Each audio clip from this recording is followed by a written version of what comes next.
Welcome back to Inside the Heat, a special look back at 20 years of Miami Heat basketball. Once the franchise was awarded in 1987, the NBA mandated that there be a minimum of 10,000 season ticket holders. Pauline Winnick, one of the first vice presidents of the new franchise, played a major role in that task and in the startup of Miami's new NBA organization.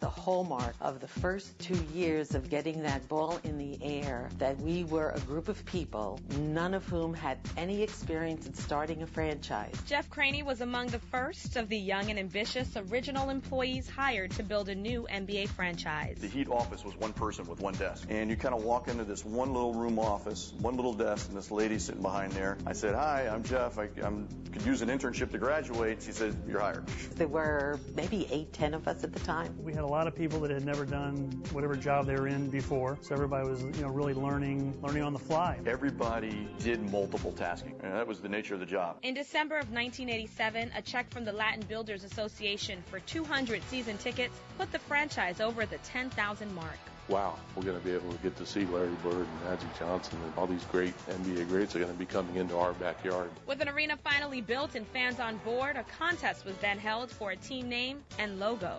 Manatees, tropicals, tornadoes, a heat wave.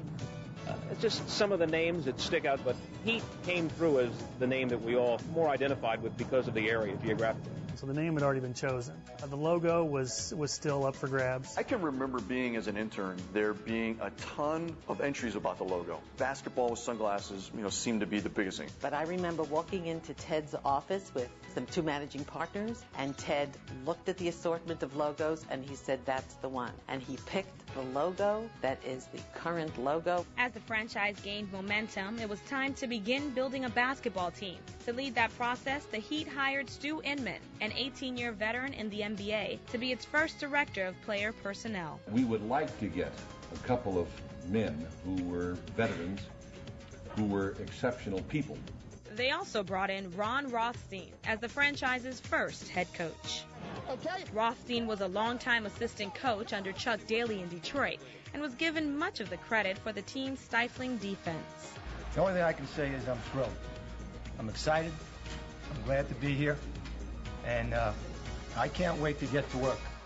June 23rd, 1988, the NBA expansion draft. This is where the Heat and the Charlotte Hornets would get their first players, selecting from other NBA rosters. It was a process that delivered veterans Billy Thompson, Scott Hastings, John Sunvold, and Pearl Washington to the Heat's first roster. We like the position we're in right now. Just 5 days later, the Heat participated in their first ever NBA college draft held in New York City. Back in Miami, fans had reason to celebrate at the Heat's very first draft party. The draft party in downtown Miami was spectacular. We had at least 4,000, 5,000 people. I remember the fire marshals going crazy. Balloons, streamers, everything. We thought, boy, what's going to happen when we actually win something? It was just very exciting. The Miami Heat select Ron Seikaly from Syracuse University.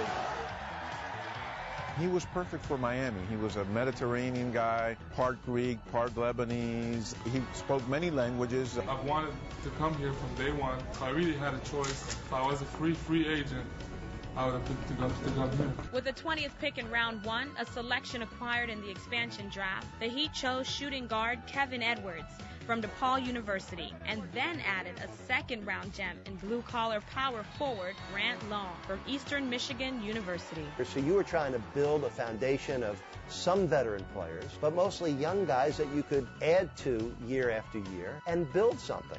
We went with the younger route. We got to play our younger players and give them the experience of playing in the NBA. With a philosophy that I think always works, which is we're going to have a team that's going to make you proud on its hustle.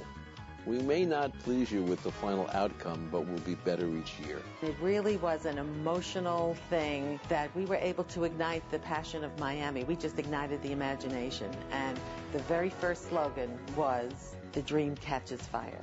And that's really what it was about, that we had a dream and that it caught fire.